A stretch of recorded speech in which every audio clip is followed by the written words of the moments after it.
There's one mistake that you're probably making on the face-away cable curl that we're going to go over today, and I'm going to show you a very simple solution about how to go about troubleshooting that mistake.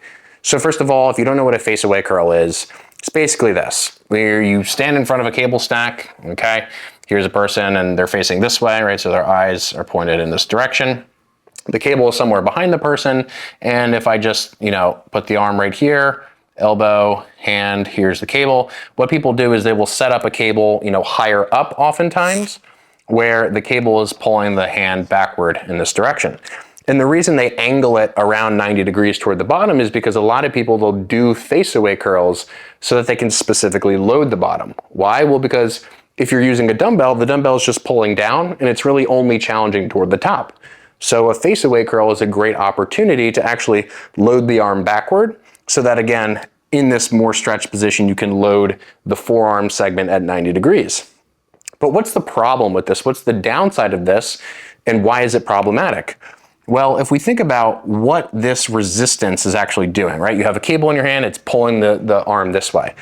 Is it loading your elbow? Absolutely. But what else is it loading? It's also loading your shoulder. And not only is it loading your shoulder, it's loading your shoulder at a much more substantial distance. And so here's what I mean. If this is the load direction going backward, here's the distance that it has to the elbow. But if we look at the shoulder, we'll just imagine the shoulder is somewhere up here on my stick figure. Here's the distance it's now loading the shoulder. Okay, so we have one of two options really primarily that we can use to troubleshoot this. Why? Well, because if we're doing a biceps exercise, we don't want to load our shoulder joint at twice the amount. That doesn't make too much sense. And we want to be able to actually create a situation where it's not really that hard for us to hold our shoulders in position, or we don't want the shoulder to be the primary challenge. That's pretty straightforward. So there are a couple of solutions to this. The first is just simply that you can, instead of angling it so close to 90 degrees at that bottom position, you can angle it slightly downward, right? So instead of standing in front of the stack, holding your elbow here, you can angle it kind of like that. Why? Well, because if it's angled like that and you trace that force direction upward, the shoulder forces, at least at the bottom, are still fairly significant. But as you go through the curl, on average, the shoulder forces will be reduced, and it tends to be a little bit easier just to isolate for the elbow in that particular case. But the problem with this now is that all of a sudden our original goal of loading the stretch position at the bottom most is now kind of not being accomplished, right? Because to load the stretch position most, again, we need a resistance that is coming close to 90 degrees. So what is, in my opinion, a better solution for this? Well, instead of just doing a normal face-away curl where we don't have anything sort of to support us, we can simply just opt to put something behind the upper arm, right? And what that does, in essence, is it totally gets rid, or at least for the most part, it gets rid of this whole demand on the shoulder. Why? Well, because if your shoulder is being pulled back and there's something that your shoulder is being pulled into, you now no longer have to stabilize your shoulder. You now no longer have to fight the resistance with your shoulder, because the pad or whatever you're sort of being smushed into is in essence taking up that load that the shoulder otherwise might have to take on. And it's important, obviously, that this is above the elbow. So if this is the elbow joint, you want it to be basically at the bottom of the triceps.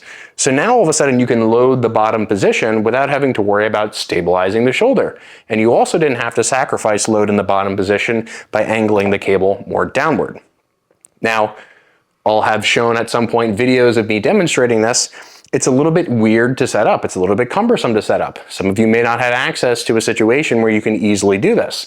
So what I personally recommend is finding a setting where it's convenient to stabilize your shoulder, and potentially then, instead of just trying to force yourself to do this 90-degree setup, just doing cable curls in the bottom end of the range if that's what you want to load.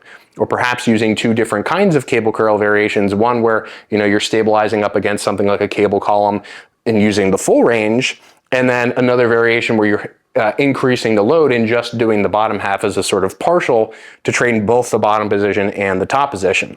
And so a really convenient way to do this and to find some sort of anchoring and stability behind the upper arm is to just go next to a cable column and lean up against the cable column as you do the curls, right? It's a simple solution. And again, although we have to sort of, by the nature of that setup, angle the cable more downward relative to what we might want, we can just problem solve for that in terms of the end goal of loading a stretch position by simply separating the bottom half and the top half into potentially 2 different exercises.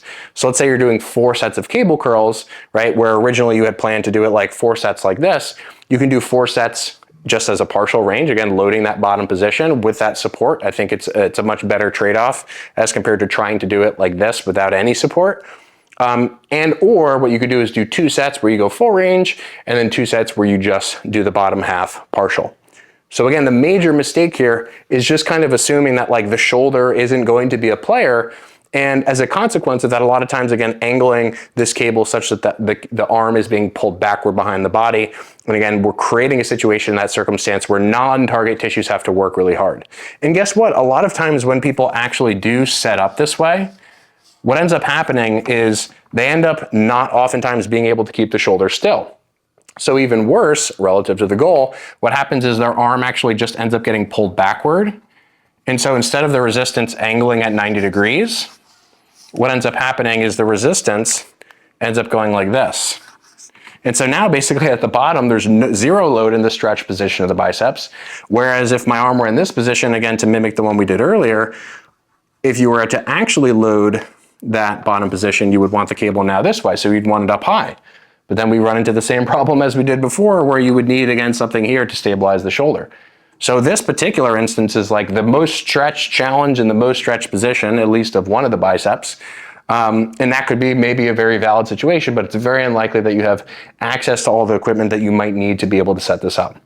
So in summary, what I would recommend is picking a cable setup that you can do on a functional trainer like I showed earlier, where you are in fact loading at this angle and where you do in fact have that support, or opting for another scenario like that cable column curl, where instead of angling the resistance 90 degrees, because in that situation you can't, you're doing something that's a little bit more downwardly loaded, again, not loading the stretch position as much, but because you have that support, you can really overload the bottom and just do the bottom half partials if your goals are to train the more stretched position. So I hope these little setup tips help. Please let me know if they do, and if you have any questions about this setup, drop them in the comments below.